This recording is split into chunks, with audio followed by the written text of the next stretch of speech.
हम लोग कक्षा 9 की गणित पढ़ रहे थे और अध्याय 4 के अंतर्गत प्रश्नावली 4.4 को हल कर रहे थे। इस वीडियो में हम इस प्रश्नावली का दूसरा सवाल हल करेंगे। तो देखिएगा सवाल क्या है। नंबर 1 में है एक चर वाले, नंबर 2 में है दो चर वाले समीकरण के रूप में 2x + 9 = 0 का ज्यामितीय निरूपण कीजिए। ठीक है, हमें एक चर में और दो चर में इस समीकरण की सहायता से आलेख बनाना है। ठीक है, चलिए बनाते हैं। तो हम पहला पॉइंट लेते हैं। पहला पॉइंट है हमारा एक चर वाले, एक चर वाले। ठीक है भाई, अब हम समीकरण ले लेते हैं। समीकरण हमें क्या दिया हुआ है? समीकरण दिया हुआ है 2x + 9 = 0। ये पहले से एक चर में है। ठीक है, यानी कि ये समीकरण जो है एक चर में ही दिया हुआ है। तो अब हमें इसे आलेख में मतलब कि दर्शाना है। ठीक है ना, अगर ये एक चर में ना होता तो एक चर में बनाते। ठीक है, ये एक चर में है इसलिए अब हमको आलेख में से दर्शाना है। तो अब हम यहाँ से x का मान निकाल लेंगे। तो x का मान कैसे निकालेंगे? तो 2x = 9 को उस साइड ले जाएंगे, सो -9 हो जाएगा और x बराबर निकालेंगे तो -9/2। और जब 2 का भाग 9 में देंगे तो आ जाएगा -4.5। ठीक है, यानी कि x का मान निकला -4.5 या कह सकते हैं -4.5। ठीक है, चलिएगा अब इसे किस प्रकार से दर्शाएंगे ग्राफ में? तो इसके लिए हमें एक लाइन खींचनी पड़ेगी और इस पर हम कुछ संख्याएं लिख देंगे। जैसे यहाँ 0 कर देते हैं, 1 2 3 4 और इस प्रकार से ये आगे जाएंगी। और यहाँ इस तरफ माइनस वाली संख्या होती है, -1 -2 -3 -4 और -5। इसे थोड़ी और आगे कर देते हैं इस प्रकार से। ठीक है, ये भी आगे की ओर चली जाएंगी। अब x का मान दिया हुआ है तो हम इसे x मान लेंगे, इसे x' मान लेंगे। ठीक है, इसका मतलब है ये x अक्ष है। जब हम x और x' किसी भी रेखा को मान लेते हैं तो वह हो जाती है हमारी x अक्ष। यदि y और y' मानते हैं तो वो y अक्ष। ठीक है, चूँकि x का मान दिया हुआ है तो हमने x और x' माना हुआ है। अब देखिएगा -4.5 आपको कहाँ मिलेगा? माइनस वाली संख्या तो इस तरफ मिलती है तो हम इस तरफ गए। अब इस तरफ ये -4.5 यानी 4.5। 4.5 कहाँ मिलेगा? 5 से नीचे और 4 से ऊपर, यानी कि यहाँ बीच का बीच मिलेगा। ठीक है, 5 से पीछे और 4 से आगे, तो यहाँ मिलेगा।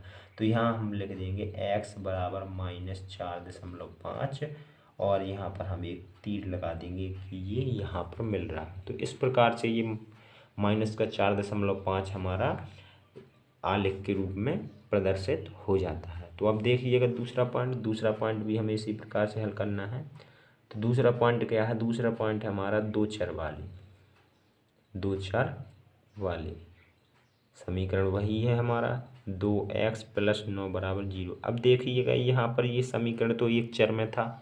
ठीक है, इसे हमें दो चर में बदलना पड़ेगा क्योंकि हमें दो चर वाले इस समीकरण को हमें आलेख में दर्शाना है, बताना है। ठीक है ना, तो पहले हम इसे दो चर में बना लेते हैं। तो 9 को हम उस साइड कर देंगे तो 2x = 9 हो जाएगा। अब देखिएगा हम 2x + 0y कर सकते हैं क्योंकि 0y का मतलब होता है 0 और 0 को किसी भी संख्या में जोड़ घटाएं तो उसमें कोई भी फर्क नहीं पड़ता है। ठीक है ना, तो हमने 0y कर दिया। अब हम यहाँ से x का मान निकाल लेंगे। ठीक है, x का मान कैसे निकलेगा? x बराबर यहाँ पर -9 हो जाएगा। ठीक है ना, क्योंकि 9 को इस साइड ले गए थे ना तो ये -9 यहाँ पर -9। ठीक है, इस प्रकार से। तो अब देखिएगा हम x का मान निकालेंगे तो यहाँ पर 2x = 0y के उस साइड ले जाएंगे तो हमारा हो जाएगा -9 पहले से था और -0y, ये माइनस का हो गया उस तरफ गया तो। और अब देखिएगा ये जो 2 है इसके भाग में जाएगा तो हम यही कर देते हैं, इस 2 को यहाँ से हटा करके इसके भाग में कर देते हैं। अब हमारा x का मान ये आ चुका है। ठीक है, आ चुका है।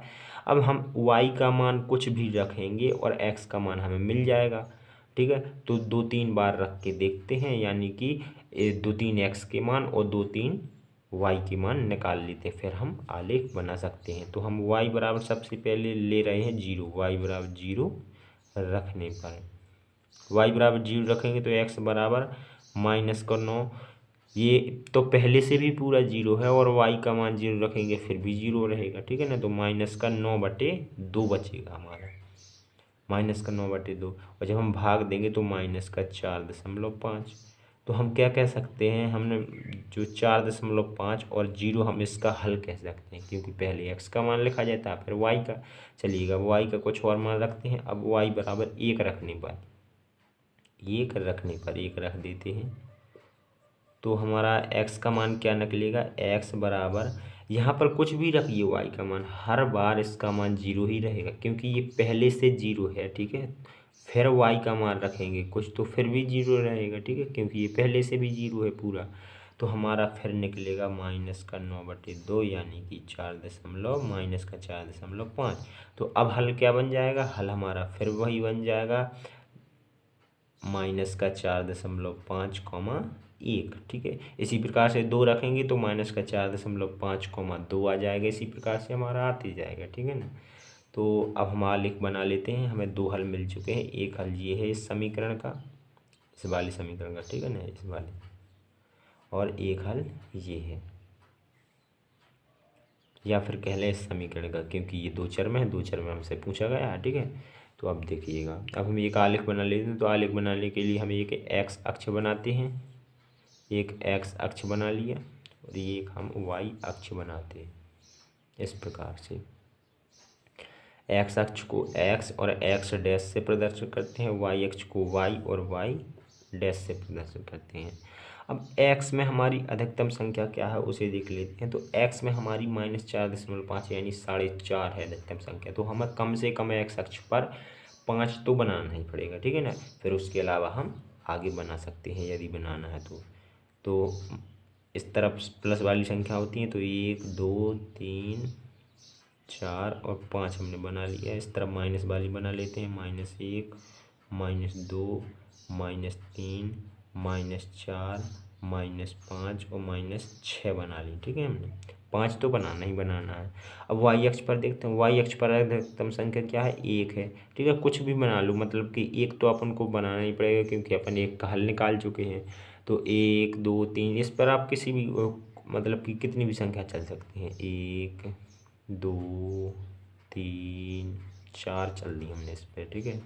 यहाँ पर -1 -2 -3 और -4 इस प्रकार चल दी। अब दिखाते हैं बिंदुओं को यहाँ पर। तो पहला बिंदु हमारा -4.5, तो -4.5 कहाँ मिलेगा, क्योंकि पहली x की संख्या होती है तो हम x अक्ष पर देखेंगे तो -4.5 यहाँ मिलेगा, यहाँ।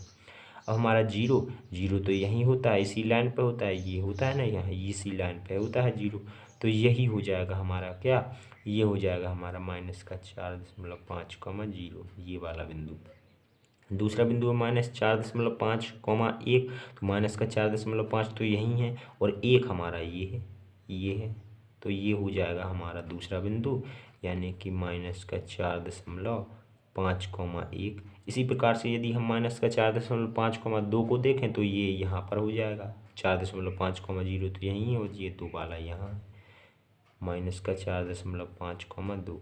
तो इस प्रकार से ये बिंदु ऐसे ऐसे आते जाएंगे और हम सभी बिंदुओं को मिला देंगे एक रेखा के द्वारा, ठीक है। हम इस प्रकार से मिला देंगे, सभी बिंदुओं को मिल जाना चाहिए, ठीक है। तो हमारी थोड़ी रेखा जो है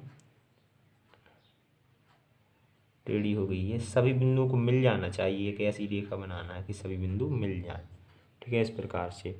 तो यही हमारा इस मतलब कि समीकरण का ग्राफ होगा, 2 चर वाले समीकरण का इस प्रकार से ग्राफ बनेगा। तो ये हमारा सवाल हल हो जाता है।